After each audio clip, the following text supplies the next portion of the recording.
Welcome, welcome, welcome. It is another episode of Girlfriends and Football. We got everyone in the house. And by everyone, I mean we've got the glorious Cheri in the house talking about her Bucs, Beth in the house talking about the Bills, and your girl coach Dezi. But more than that, we've got three other amazing women that are going to be joining us today to chat all about these games that are coming up this week. We've got four incredible women representing all four teams left in the playoffs. It's going to be a wild one. So buckle up and let's go. All right. Who wants to open? Who wants to peel the Band-Aid off first? I'll open because I think mine is a little bit less of a heartbreaker than Beth's, to be honest. All right. Go for it.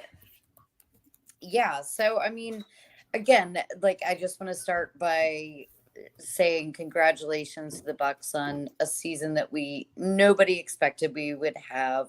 Of course, a lot of shit fell in our laps with having a crappy division and winning it despite maybe we shouldn't have, whatever.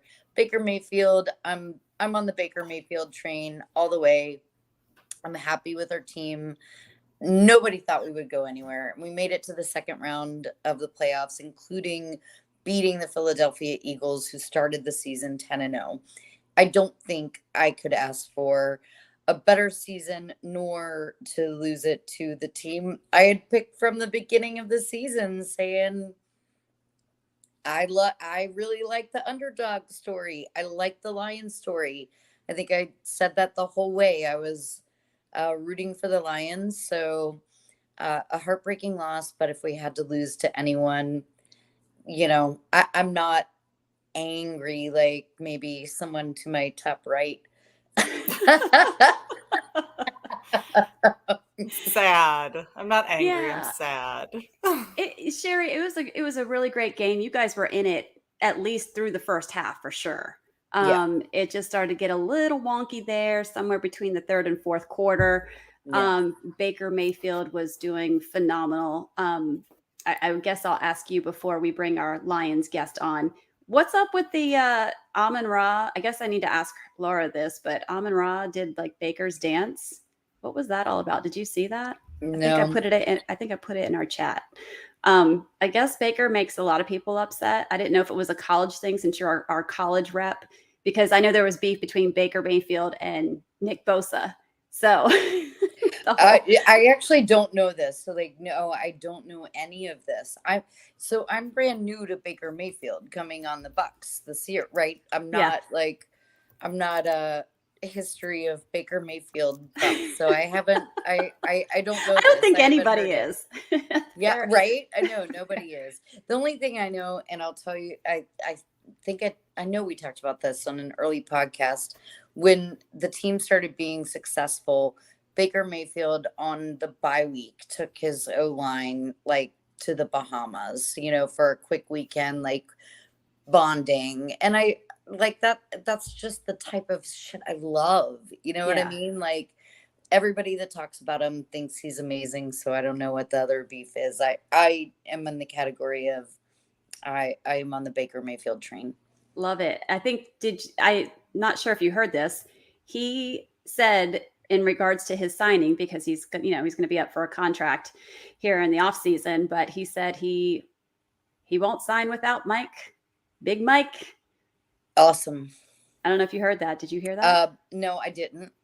Again, catching me off here. But, no, I don't. I wouldn't. I hope that Big Mike is going nowhere. Yeah, I'm sure. Mike Evans has been such an important piece, an integral part of this offense. He also, and honestly, it would change my perception of Mike Evans if he did, because he's like, and I'll relate this to hockey real quick, because this is like a Tampa Bay Lightning NHL hockey story. So Steven Stamkos, the captain of the Lightning, is from Canada. He built his career here in Tampa. He has been offered like 10 times his salary to go back and play for multiple Canadian teams. And he's like, no, this is my home. This is my family. This is where my career, has gone. The owners that have developed me, the coaches, everything. He's like, no, I just want to stay here. And that's something that I personally value a lot in sports. Yeah. And Mike Evans has had 10 seasons in a row. I believe the only player in history, all 10 seasons with over 1,000 receiving yards each season with the Tampa Bay Bucs. So like, I just feel like he's like a Mike Allstott. He's a Buck for life. That's my deal. Sorry, Yeah. I went on a bit long for that. No, and I know how you feel about All-Star. I like loyalty in sports. Yes. Okay. Yeah, I feel you on that.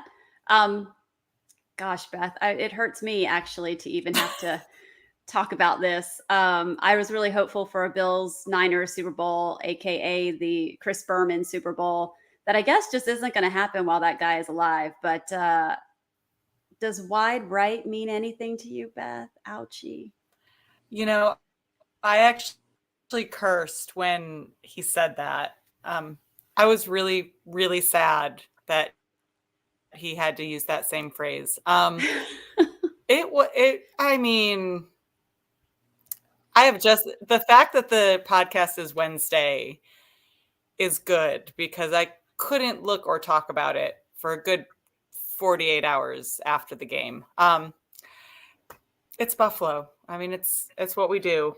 People want to blame Bass for it. There were missed catches by several receivers that we should have had. One by Diggs and one by, I don't remember who the other one was. But there were several poor plays Drops. that didn't. Yeah. Yeah. That shouldn't have been drops that caused us more problems. So here we are once again, taking a backseat to Mahomes, and it hurts. It's hard. Yeah. It's not what we wanted to see. Yeah. And that, yeah, because the hurt keeps happening, right? Like with the same team. And I think that's what I was saying. Maybe it feels a little less to me because the team that beat us is like a team that I think everybody kind of roots for versus, having the history and the losses. Yeah, it's bad. Did it help even a smidge that Jason Kelce totally embraced Bills Mafia? Oh, I love Jason Kelce, man. Absolutely. Who doesn't? I mean, it was great. It was great to see him at the game. It was great to see him pretending to be Fitzmagic and just where the heck was Fitzmagic? I don't think we ever solved that question. I cannot believe he was not at the game. I'm actually really disappointed that he was not at the game. But listen, if he happens to be listening, he needs to know that he disappointed at least 3 women.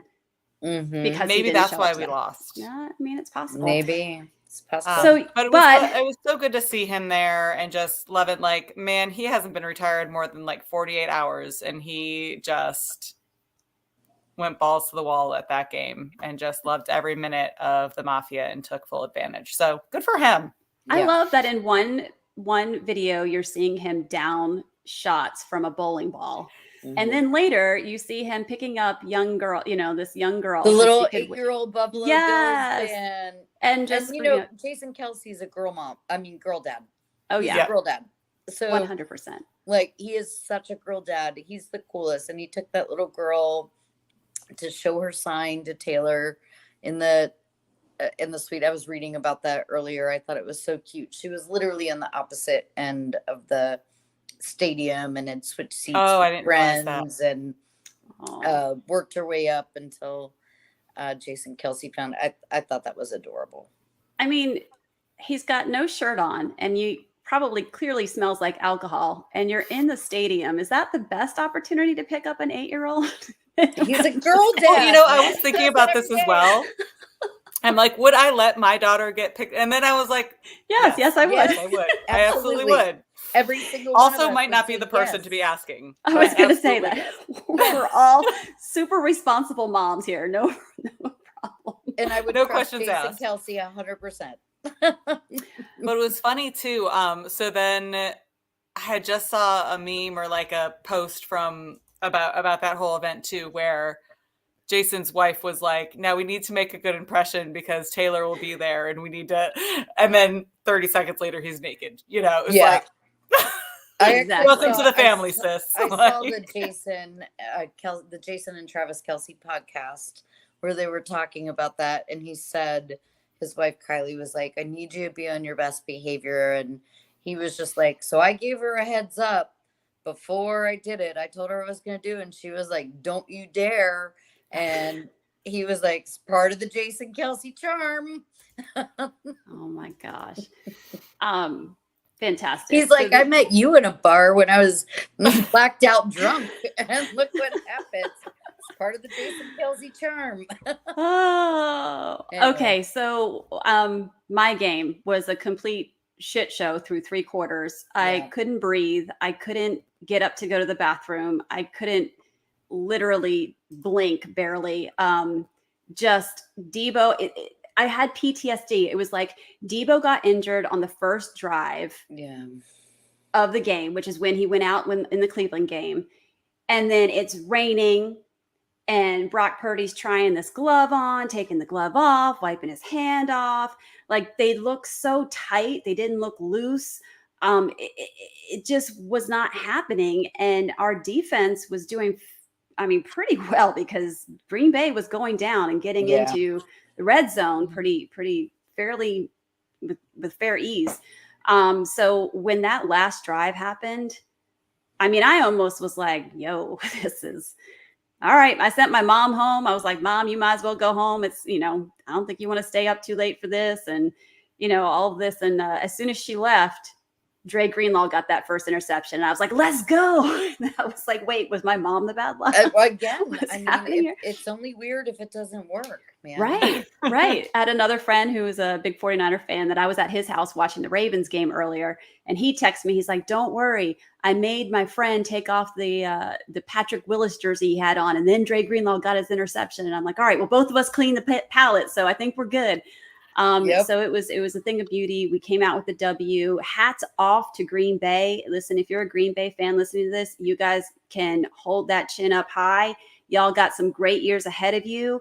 I know they just fired the defensive coordinator today. So, depending on who they put in that position, this is going to be a big contending team for several years to come. So, but I'm happy and very, very much grateful for the W. And now, Beth, our in-house physical therapist, along, you guys know that I'm a PA, physician assistant.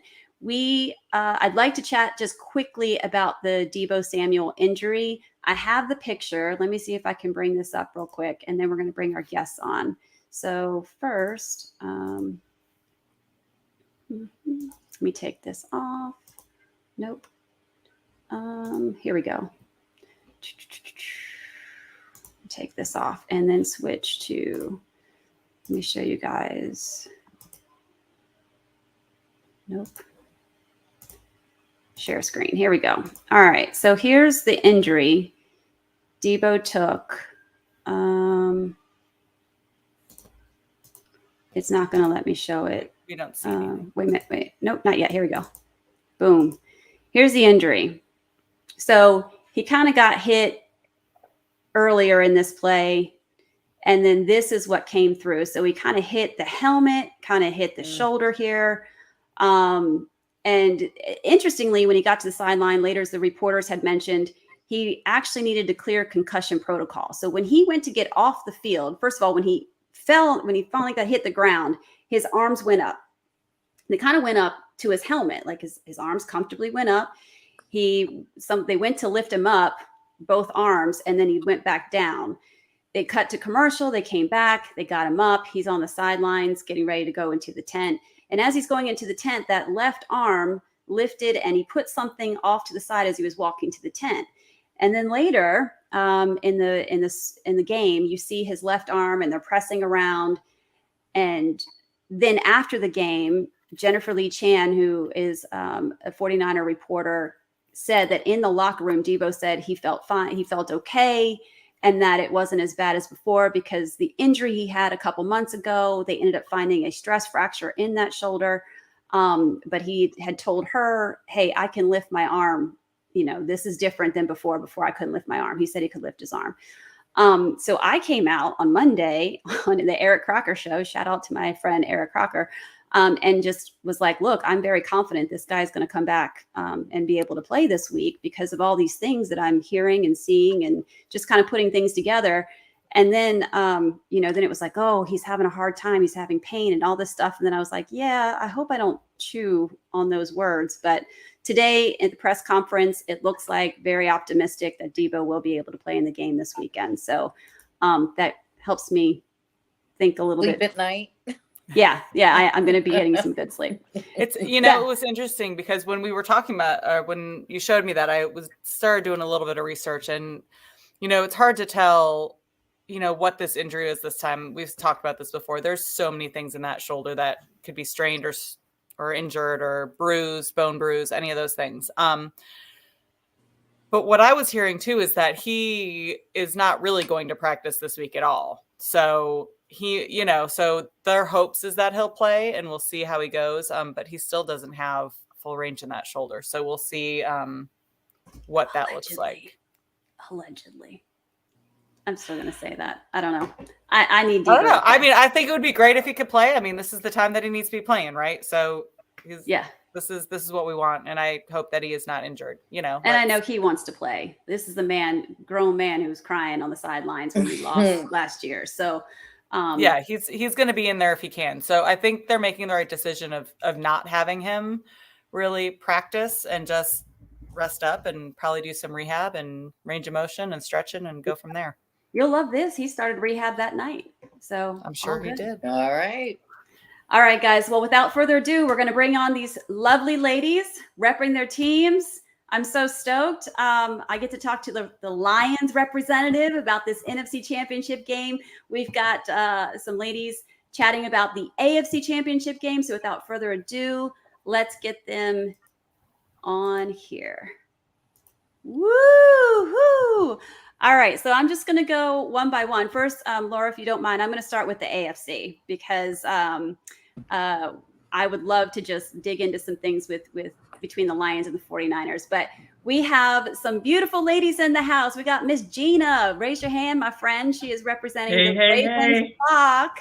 We got Miss Jody in the house representing Chiefs Kingdom, a.k.a. the Queens of the Kingdom.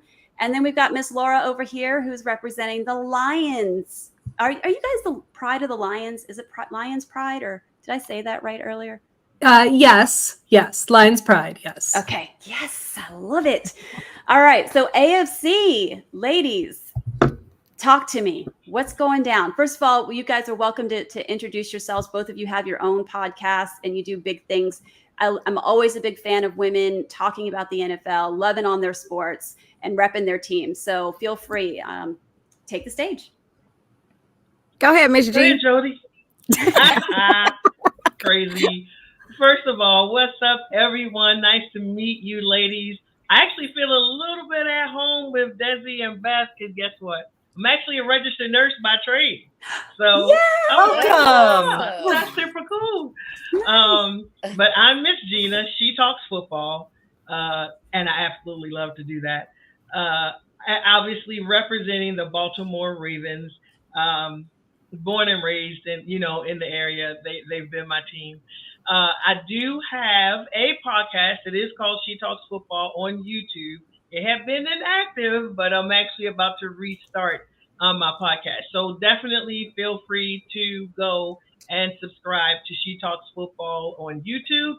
And you can find me on Twitter. Again, She Talks Football, but with one L on Twitter. So She Talks Football, one L. So definitely follow me on Twitter. You'll find me extremely active in Spaces. It's my thing. Spaces, they're my thing. And she's excellent at them. Boy, does she run them things well. Oh, thank you. So yeah, I'm in. I hold my own Spaces, for all the primetime games. So again, even though my team is playing this weekend, I always host Spaces for all of the primetime games throughout the entire season. So Monday night, Sunday night, Thursday night. And of course, all of these postseason games because they're all primetime games. So I'll be back at it this Sunday for the AFC and the NFC games. And then also I am a part of the Undroppables. If any of you ladies are in the fantasy football, the platform I'm with called the Undroppables. Huge, Yeah. like great, like really good information. I'm a fantasy, like I play fantasy. I like fantasy. I'm not like, I don't go super hard, but I enjoy it. Like I do it for the fun of it. I had 8 leagues. Not sure what I was thinking this past season with 8 leagues, but also go follow the Undroppables on Twitter, on Facebook, on TikTok, and all of that good stuff. Where you'll get really a lot of information about Twitter. And That's awesome. so yeah, that's me. Miss Gina, I feel like that we are long lost siblings because Undraftable sounds like what we were totally a member of. We tried the It was a rough fantasy thing. season. It was a rough season. Yeah, it was not. Yeah, we have a lot to learn, so we will definitely be connecting in with that for sure. So, Oh, for so sure. talk to me about these Ravens. What do we expect? What are we looking forward to? What are your big? Just talk to me about the whole game. What do you think is going to be the biggest challenge against the Chiefs? I think that this game is the clash of the Titans for the season. I think this game will probably turn out to be the most watched game, even though it's on at 3:00, Eastern Standard Time, where I am.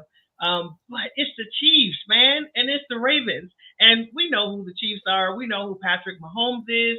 They've done this thing 6 times in a row. Like, that's absolutely incredible. It's just that they didn't get to host it this year because some purple and black came along this season and decided that, hey, I think I like to host that party this year. How about we move it from Kansas City, Missouri to Baltimore, Maryland at the bank? And we did that. Coming into the season, some people had the Baltimore Ravens missing the playoffs and not doing so well. And other people said, you know what, I think it'll be you and the Chiefs in the AFC Championship. But you have to take it game by game. So, we finished 13-4, number 1 in the entire league. Team has just played very well. Defense has been on fire. We installed a new offense with our new, OC, Todd Monken. Got some pass catchers in the house, right? Because you need somebody to catch ball. You need somebody to get separation. If we were in spaces, they would be like, pause, Miss Gina, pause. But I don't participate in the pause community. So I say what I want to say. But yeah, it came to my mind because that's what they would say. So yeah, finished 13-4, offense playing, at a high clip, defense. We're top 5 DVOA, I believe, on both sides of the ball, for the league. And our defense has definitely been stifling, right? We led the NFL in sacks and points allowed and also in takeaways, I think it is. So, the team as a whole, I'm talking about complementary football. And to me, that's one of the things that I have been personally looking for my team for years. We always had the defense was killing, offense was struggling. A few years, the offense was killing, defense not so much. Like, this is the first season where we actually have complementary football being played on our team. And I think that is why we have been so successful this season. So for this match coming up, again, I'm calling it the clash of the Titans. We're coming in confident with our team and how we've played and what we've done. We've played against a lot of top teams that are still in the playoffs right now, like the Lions. We played the Lions already. We played the 49ers already. We played the Dolphins, like all the teams that pretty much finished at the top that were on our schedule. We played those teams and we played extremely well against those teams. So we feel like we're tested. We feel like we've been tried. We've been tested. You gotta, fix things. Like our coordinator said, coordinator means fix things. You gotta fix it. So we're super excited about that. And the adjustments that our coaching staff makes. So, yeah, we feel confident going into the team. We respect the Chiefs and Patrick Mahomes and what they're bringing, obviously, but we're not scared. We're not scared. We're not afraid. We're definitely coming in with confidence, playing this game. Very good. Representing Dezi, Baltimore. this is your soul sister. I don't even know what to say. You Listen. guys. That's Baltimore. I'm morphing Miss Gina with Dezi in my mind. You guys are absolutely. Yeah, that's my new BFF right there. Yeah. Okay, Miss Jody. Shots have been fired here. What say you? I mean, we can't sleep on the Chiefs, man, because people were sleeping on your team halfway through the season, and y'all you got magic in Patty Mac there. So talk to me about the Chiefs. Talk to me. Well, first of all, introduce yourself, share your podcast. You guys got a lot of great stuff going on over there. Yeah. Thank you for having us. Yes. I represent 3 people at this point. So thank you for having us. I am Jody Newsome. I am on Twitter and Instagram at Jody Newsome. I just try to keep it as simple as I possibly can. I am a part of the Kingdom Queens podcast, which is 3 females, all based out of Kansas City, Missouri, Chiefs fans since we came out the womb. Diehard, if you want to say that. Really, that's it about me. I mean, I have another sports podcast. It's called It's the Sports Tea. It's with 2 other ladies, and we kind of talk all football. And sometimes in my downtime, I also cover WNBA and college football. So those are just some things that don't matter because it's football season, and this is the most important season out of all of them. There you go. My podcast, you can also find it on Twitter, YouTube, everywhere that you can listen to sports. That's where you can find us: Apple, Spotify, all the good places. So every Tuesday at 7 p.m. Central Standard Time, please tap in. We did have an episode last night covering this game and our game last week against the Bills, and it was hilarious and really good. So shout out to the people in the comments. Hi, Lexi. Hi, Lindsay. Hi, Corey. Thank you guys for tapping in and supporting me and Miss G in this great podcast that we have right here. So let's talk Chiefs football. We lost 6 games this year, and that was not expected. I think that's really just kind of the easiest way to start this season off. Being reigning Super Bowl champions and coming into this season, especially having so many guys that were on this team last year, we did not think that our season was going to go the way that it went. So it definitely was a gut punch, right? It definitely humbled Chiefs Kingdom, especially because, like Miss Gina said, we have hosted the AFC Championship for the last 5 years. So to be able to make it to this point, to still be invited to go to the AFC Championship game with all of the adversity that we've been through this year, it's great to see. We played the Lions this year too. They were our banner night, and they beat us at Arrowhead. And it was rough. It was a tough game. We also had a lot of off-season drama. We didn't have Chris Jones for a really long time, and he didn't even play week 1. We finally got him back week 2, and we've been able to see like just the difference and the impact that he's made on this team. Travis Kelce, he's getting older, even though he's one of the best tight ends in the NFL. You see him getting older, and you see him kind of moving slower and doing things a little bit differently. So you're feeling that you felt that through the whole entire regular season. So now that we're finally in the postseason, we've played some gauntlets. If you really kind of look down and look at our last 6-7 games, we've played the Dolphins, the Bills, the Bengals, the Chargers, the Raiders, and now we're getting ready to go into Baltimore. So we have had to go into a lot of hostile environments. So I will say that's something that this team is ready for. I think it's something that they're excited about, and it's something that they're going to thrive on. Now, we do have a few injuries going into this game as well. I mean, it's week 20, if you think of it that way, right? And these guys have been beat up for so many weeks. So I think all of our teams right now are battling with some injuries going into this game, and we're all just lighting our little Jesus candle, praying that they're going to be ready to go when it comes to Saturday and Sunday. Amen. And so I guess like that'll be the biggest thing for me. If I had to think about what are the keys to winning right now for the Chiefs, it would be definitely stopping Lamar Jackson. Our run stop defense has been an opportunity all year long, and Lamar Jackson is really good if you haven't watched him play football. So we know that that's going to be our biggest opportunity from us from a defensive side of the ball. From the offense, if you've watched Chiefs football this year, we've led the league in drops with our wide receivers, and our offensive right tackle is the most penalized tackle in the league. So for us, it's going to be really a matter of just playing clean and playing smart and not going out there and just having dumb turnovers and dropping the ball. I will say that now, since we're in the postseason, it seems like the Chiefs have finally kind of got their rhythm and figured out who they are as a team. You didn't see that in the regular season. So in these last 2 weeks, it seems like they finally kind of got that rhythm down. Our defense is the best defense we've had in the Patrick Mahomes era. Like, Patrick has never had a defense this great. And I can say that they have saved us several games this year to where we even have 11 wins. So, I mean, you can't I'm very proud of our defense and what they've done. I know that they're gonna have to come into this game and be extremely dominant against this Ravens defense. This Ravens offense. They score fast. They put up a lot of points. I will say our defense has not let anybody score over 28 points this whole entire year. So that's something that's very impressive, and I just really expect them to keep that energy going forward in the playoffs. They held the Bills to 7 points in the second half and the Dolphins to 0 in the second half. So I'm just praying that they can still keep that going as we get into this AFC championship game. Because like Miss G said, I love you NFC people, you know, but the AFC is the best. And I think that this is going to be the most watched game this weekend. I mean, Patrick Mahomes and Lamar Jackson going up against each other. That is something the world has really been waiting on, and it's going to be so good. And I'm actually glad we're the early game, because then that gives me time to recover about whatever's going to happen during that game, because I already know it's going to be a roller coaster ride for both of us. We're going to be extremely stressed out. I'm going to yell at the TV. I'm probably going to throw the remote. I'm going to probably have a drink. It's going to be a very interesting game this weekend. So I can't wait. That's awesome. Well, first of all, the passion dripping off of both of you is just so admirable, you know, no matter what.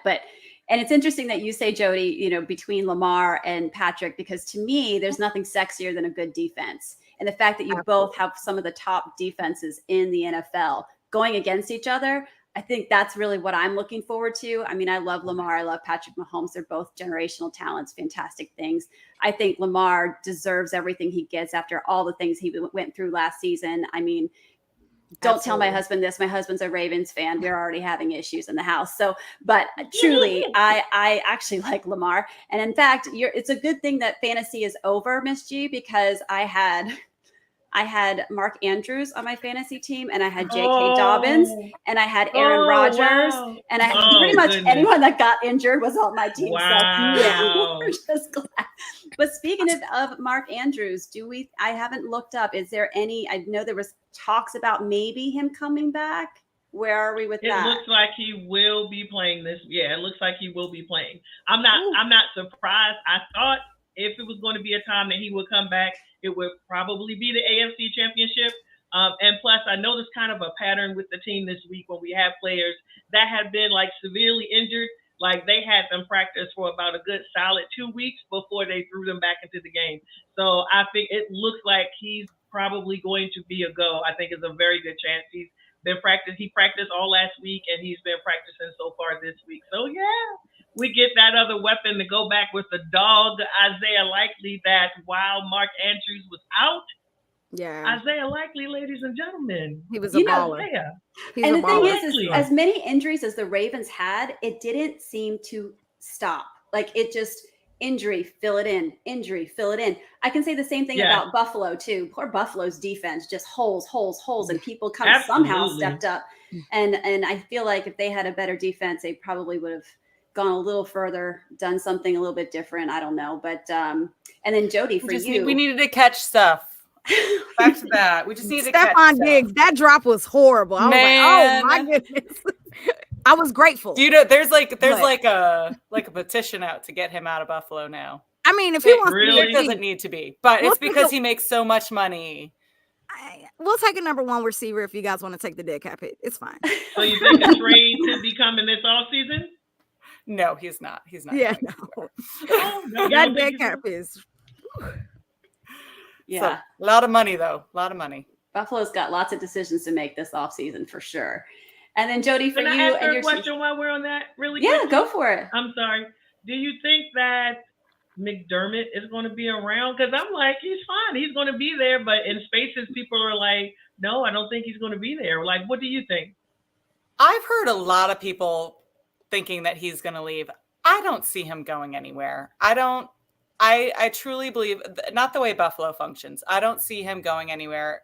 We haven't had a good team in so long, and he has turned our team and the morale of the city around so much. I can't fathom that they would really let him go. I just don't see it. It's Josh Allen's not going anywhere. He's not going anywhere. Diggs isn't going anywhere. Like there's several players that they're there. Like that's what Buffalo does. Like they take them in as their own. And so, I mean, something really crazy would have to happen for him not to be there. I can't imagine it. And I know say, I know his choice would not be to leave. I know he has no desire to leave Buffalo.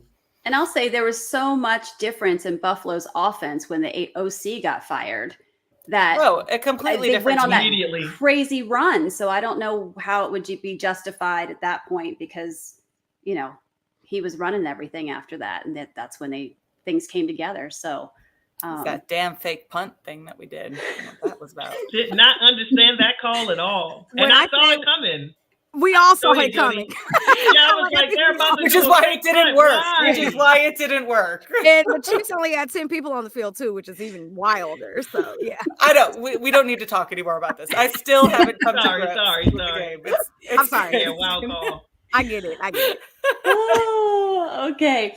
All right. It's time to move over to the NFC side of the ball. Laura representing the Lions in the house. I think all of America is rooting for you guys. It's been 62 years since you've made it this far in the postseason. Talk to me about just being a Lions fan and what this means to you, your family, your city, like all the things.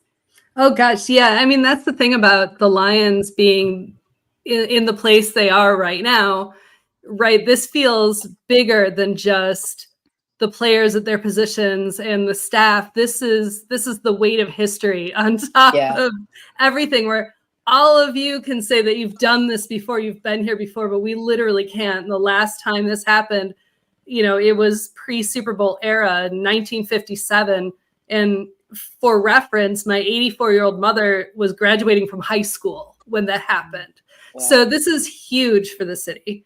It's huge for Lions fans everywhere. I used to live in Michigan. I used to live in Detroit, moved out of the area over 20 years ago. Now live in North Carolina. But we've always been Lions supporters, and we've traveled all over the country to see Lions games. We've gone to the London games. This is, even though we're so terrible, like we historically have been so terrible, once that's in your blood, you can't let it go. You're just a Lions fan for life. And I am a generational Lions fan. My mother's a huge fan. Her father was a huge fan. He played football in literally the 19 teens for the Michigan State University. So, this is absolutely in my blood, and it really feels like it's something way bigger than just we won a few games. Yeah. And the exciting part about it is that it's a complete culture shift. I always used to say, like, how we never accidentally stumbled upon the right formula to win sometimes was always beyond me. I'm like, how can we literally be this bad? But our new owner, our new general manager, our coach, they came in, they made a huge change. They made a huge shift in everything, put together some great pieces, put together some amazing players. They even, got the best out of Jared Goff, who had been sort of a side note in the trade for Matthew Stafford. We're just going to give him to Detroit. We'll see, nobody cared. And he came in and he made this his team. So it's been so amazing to watch this happen this year. And to think that 2 years ago, we only won 3 games. So, I mean, we didn't think we were going to be here now. And last year, we started out strong and then had a terrible middle of the season and then came back. But this year we started out, sorry, Kansas City Chiefs, but we started out strong. Yeah, that was that game. And we showed everybody that we were here. This is real. This is not accidental. The team is, really deserves to be here in this spot right now. That's awesome. I'll tell you, isn't the owner female? Yes, it is out there. I need a little female shout out. Yeah, absolutely. No, we were owned by the Ford family. That was actually excellent. We'd turn it around, man, with the females. That's amazing. I love Dan Campbell though. He's so freaking good. I love that everybody, that you all care, even though you all have teams still in the hunt, but you're like, no, we love Dan Campbell. Yeah, I do. I'll personally say, go ahead. No, I was just gonna say he has to be like coach of the year. Like between him and D'Amico, like one of them have to be the coach of the year for sure. I think it's going to be Stefanski, though. I think he's going to get it. Yeah, I think Stefanski is going to get it. I hope not. I'm with you, Jody. I'm 100% with you. D'Amico's my dude, obvious reasons, but I will say this, Laura, for Beth, Cheri, and I, at the beginning on our first podcast of the season, we talked about, how strong you guys finished your season last year. I watched that game. That was like an exclamation point and a statement. And I love that you guys picked up right where you left off. And we said that you were, and that we even said that we weren't sure because of that game whether we could call you a sleeper team, because it was such a statement at the end of the season last year. So it's been beautiful to watch. It's been great, watching the whole crowd sing Eminem at the end of the game and like watching just all the things. Barry Sanders, I mean, he was always one of my all-time favorite running backs. Absolutely. It's fantastic. I will tell all of you. And my team is the one who your team just beat. And I'm still like, from the beginning of the season on the podcast, I'm like, I just feel like this energy from the Lions. I feel like they're an underdog for so long. It's such a Cinderella story. And then there were a couple bumps along the road. And then all of a sudden it was like, oh my gosh, this is happening. And I was like, on last week's podcast, I was like, yeah, we're not favored. Bucs are not favored to win against the Lions. And I'm like, of course I'll be very sad, but my team had no expectations for this year and we exceeded those. And your team, like said, 62 years. I mean, come on, I've had a couple Super Bowls, in the last few years. Like, I just really embrace the underdog story and I'm here for it. I love it. And actually, Cheri's great, Laurie, because the Bucs were the Lions for a long time. Yes. So it can happen. Maybe that's why I'm so compassionate about it. Like, it's okay, you beat us. I feel you. I mean, the Chiefs were too. When we won our Super Bowl in 19, we hadn't won in 50 years. So that was yes. So what does it feel like to win a love Super Bowl? Oh, Beth. Like? We had one. I mean, it was like Super Bowl 7. Like, come on now. Give us a break, okay? And I'm just like, this is why I love. A, I'm still very angry that y'all beat us. A. B, I love the story and how it's going. Like, in a perfect world, it would be a Chiefs Lions Super Bowl so we could get our win back because y'all beat us on banner night. But that's what I'm praying for. But no, I do love the story that's happening with the Lions. Like, the city definitely deserves it. It's a great franchise. You guys as fans are just like super passionate. Like, when Amon Ra did the blue hair, I was like, yes, yes to the blue hair. It was so good. And this season, Lions fans have been traveling to all the games. So at some games, you would see more blue than the actual team colors in the stadium. So, it's been pretty epic like that. We actually went to see earlier in October, we went up to Michigan to see a game. Unfortunately, it was with our neighbor who was a Carolina Panthers fan, and it was the Carolina Panthers game. So she didn't have a great experience, but and the colors also blend together. That's true. That's true. Yeah, that's what I told her. I'm like, you're wearing blue and you're wearing blue. You just pretend. Just pretend. But yeah, it's been great to see the stadiums and watching Ford Field get so loud and, that people are really, really, really into this. And,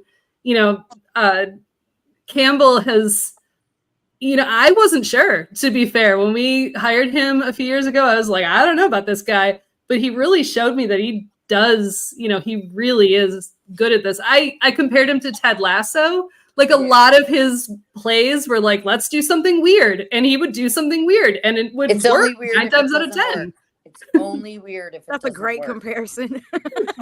Yes. And Laura, for me, that is the key to the game right there between our two teams.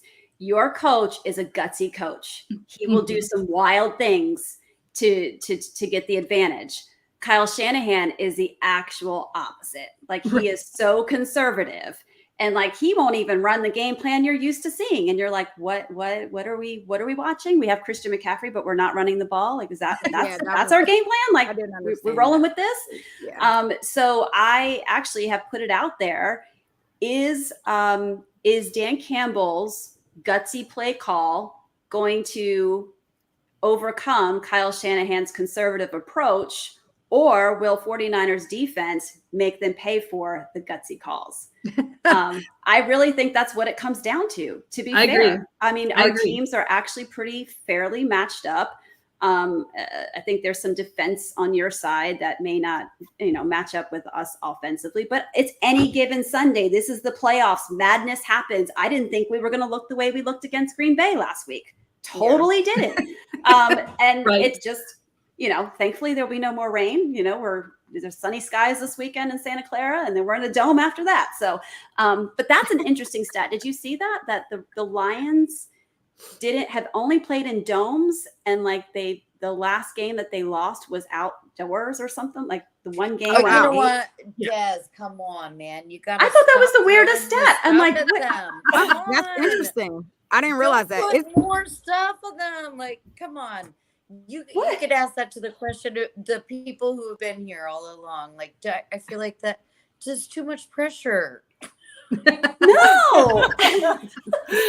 Desi, I don't know if you've noticed, but Cheri is a Detroit fan now. I think she's got the blue shirt on right now. I am too. It's I'm sorry, Desi. I love you. Leo. Leos love everybody. She's a friend to everybody. No, I feel pretty good about the matchup this week. This is truly the definition of anybody's game. And for the exact reasons you said, it really could go either way. And we'll see. We'll see what happens when Campbell calls to go on the fourth down every single time. We'll see how that works, because that's what he does. Okay. The team I'm really worried about, honestly, if we make it past this week, and I'm worried about the Ravens, because they destroyed us this season. They were the first team to really do it, and came in and just pounded and pounded. Oh, well, I'll say there's no, it's all friends moving forward as far as the teams. There's a couple teams that I just do not care for, and they're not in this combo. So there will be peace and love moving forward. I will figure out who we're going to cheer for. I know that the Ravens have spanked us in a Super Bowl. I know that Kansas City spanked us in a Super Bowl. So I don't really know, how to feel about any of this. I'm just going to focus on the game ahead of me, and we're just going to rock it that way. So. Because I don't know what it feels like to have anybody spank us or not spank us in a Super Bowl. So I'm just really excited to have the opportunity. I have not been spanked. She's like, I'm just here for vibes. This has never happened before. I want to be spanked. Laura said, I want to be spanked. Pause, Gina. Pause. But it's very true what you said. There's not animosity among any of the teams actually, that are going forward. For the four teams, the teams that typically have we don't want to see this. You know what I mean? So yeah, I guess we're all friendly and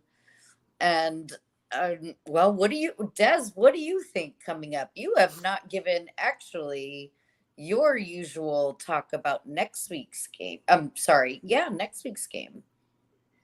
What do you want to know? What I think? Yes. I think we're getting the W. I'm sorry, Laura. And I'm going to feel bad about it. I am going to feel bad about it. See, because you're going to feel bad about it. I do low key like the line. But yeah, if Debo's playing, it's going to be confusion. And I think it's going to be a hard offense to stop. But it's any given Sunday. And anything can happen. And Dan Campbell, I wish at some points that Kyle Shanahan was a bit more gutsy, but also one could say he was last week because he kept throwing the damn ball, right? It was wet. His quarterback was struggling. He's like, you're good. Keep throwing. That might be gutsy. So, it's just a lot of weapons. It's been a lot for a lot of teams to handle. And I think that our defense is really starting to get charged up. Dre Greenlaw, you do not want to get that guy Fred in Warner, a situation. Oh my God. Fred Warner too, but Dre is nasty. Like he's the dude that like you really don't like. And the two of them, I feel like Miss Gina, I brought this up when I was talking to on another podcast about the Ravens 49ers matchup. It was the big bullies against each other, the two tandem linebackers in the NFL, you know, your guys's and Fred Warner, Dre Greenlaw, Roquan Smith and Queen. I always want to say McQueen. And guess who did it today? Kimberly A. Martin did it. And I was like, she did it too. Oh, She called her queen. So, I'm not alone. But I mean, this is what it's going to come down to is, again, the gritty defense. If we can stop your high-powered offense, then I think it'll be close, though. Laura, I'll give you that. I think it'll be close. Yeah, I think it's a good matchup. I think whatever happens, I think it's a good matchup. That's I'm not disappointed by being in this place. But I'll tell you now I'm getting greedy because it was at one point I said, all Lions fans said, oh, you know, we win out the season, we get into the playoffs, we win a playoff game. This will be great. You know, that's it. It's been a great season. But now that we're here, we're like, no, we need to win. We need to go all the way. It's time for a Super Bowl. So now I'm greedy. Yeah, right. That's I not know, greedy. like 2 minutes There's nothing ago, wrong you were with like, that. wait, I don't know what to do. I've never been here. And now 2 minutes later, you're like, I want the Super Bowl. There's I nothing know wrong with that. Exactly. Forward to in that matchup is the run game from both teams. We know we got CMC. You know, you have CMC for the 49ers, but Jahmyr Gibbs and Demo. Yeah. Yes. Like, I think that is one area where you're even though it's 1 versus 2, but you match up very equally well, right? That run game. I think whoever really gets that run game going, that's going to be a good indication of who can, I think, get the lead. And if you can get the lead, you can possibly keep the lead, right? Because that's 2 good running backs for him, even though it's just CMC, right? But he's CMC. So, yeah, I'm actually looking forward to that run game from both of your teams. Yeah. I'm just jealous that y'all are playing in sun. I know, right? Jody, were you at that game? Yes, I was. The Ice Bowl? I was at the negative 28 degree. You still got 10 fingers and 10 toes? Yeah. Are Barely. you safe? Are Barely. you Well, one, there was no way I could miss that game because Tyreek Hill was coming back to Kansas City. And that was the first time back in Kansas City since he left. So I was like, there's no way I'm missing this game. And then the temperature just kind of kept dropping every single day. And we were like, okay, it's saying negative 28 wind chill. It's the coldest game that's ever been at Arrowhead, but it was worth it. Every minute of it was worth it. We ended up just upgrading our seats right before we went in. We ended up getting suite seats because the ticket prices were dropping insanely low. So we were like, let's just get suite seats. So we didn't die. Oh, wow. We had an That outlet. that's a great strategy. Yeah. I mean, they dropped to $200 a seat. We were like, immediately, yes. Immediately, yes. Yeah, you can't when it's that cold. Like, we had Dezi, if I had done that, we could have flown up for that. I don't think there was anything we could really do to stay warm, but yeah, like, well, but it was worth it. We have an important question. We wanted to know this. This was the most important thing that we talked about in that game. Beth, fellow Bills fan here, said and notified us that beer freezes at certain temperatures. What happened to the beers? Did you guys like open them up and like slushied them, or like what happened? So it depends. If the beer sellers outside were selling them, yes, they were frozen when you got them. If you purchased it inside, you had a few minutes until you got outside to drink it, and then it froze over. There was a poor kid, and you know, y'all have all been to your games. There was a poor kid, bought a $10 Coke, right? It froze in like 4 minutes. I was like, I feel so bad for him. He's probably so thirsty, and now he can't drink it.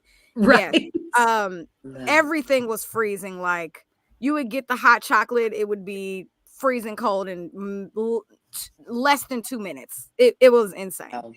It was insane. My goodness. I would try to tweet from my phone, and like I was like, okay, I feel like I'm gonna get frostbite. Let me put my 2 gloves and hand warmers back on. So yeah, it was insane. So we played with elements the whole playoffs, and now we're going to Baltimore, and it's supposed a 90% chance of rain up there. I'm like, great. When is it No, gonna I air? heard it's supposed to stop by then though. It's supposed to be raining at like 12 noon, but I heard maybe I haven't looked in the last couple of days, but like by 3 o'clock, I think it's supposed to, not be raining. I It won't hope be not. cold though, which is good. I think it's gonna be like close to 50, so it won't be cold at Oh, all. that's like summer. Wear shorts. Awesome. Absolutely right. Compared to so in Kansas City, we've actually been like freezing for about like yesterday was the first day above 30 degrees in like 12 days. So Wow. yeah, it had been freezing here for a very long time. So 50 degrees is like summer. Can't wait. Wonderful. All right. Gina, you going to the game? Did you get tickets? Oh, pain. I am not going to the game. It's so very unfortunate, but I can guarantee you will hear my voice through the TV some kind of way from my couch. The tickets are so high for that game. Screaming. Yeah, so I'll be hosting, I'll be on the space. So the space will be open. We'll all be in there. So anybody in the space will hear me screaming and hollering to the top of my lungs. Absolutely. So I've been hoarse after, each game. My voice gets scratchy during the game. My voice is already getting scratchy. So yeah, it's unfortunate, but it's okay. It's okay. I went to the opening game this season. I haven't been back to any of the other games, but yeah, I will be screaming my lungs out for sure. Love it. All right, show of hands. Whose team is going to win this weekend? Yep, everybody raised their hands. I won't even ask for predictions. I figured we were all going to roll with our own teams. So now it's on Beth and Cheri's hands. I even asked you Woo! that. It's on Beth and Cheri's hands. You guys got to tell us who y'all think wins our game, and we'll tell y'all who we think Beth, wins our game. Start. Beth, Yeah. You start.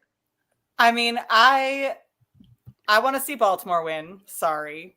That's not really a shocking It's not. No. surprise. I don't know what to say. There's really not more to say than that.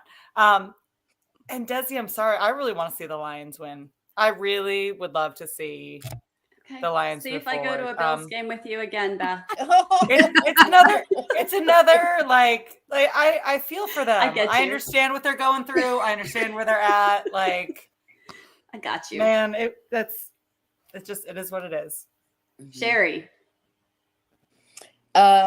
So who do we want to win versus who do we think are gonna win? I do think actually I'm gonna go both the opposite, Beth, and I think Kansas City is gonna win, and I think the 49ers are gonna win. Laura, I'm with you in spirit and heart for the Lions. I mean it. For some reason, I just have the Lions with zero personal connection, very close to my heart. I wish you all the best. I do think the 49ers are win. And of course, for my girl Dezi, my love, I have to root for her. For you gals, Miss Gina and Jody, I think this is actually going to be a tighter game than maybe people are giving Kansas City credit for. Oh, I can't believe this isn't the easy game. I think this game comes within 4 points, 3 or 4 points. Yeah. Yeah, it's going to be a very good game.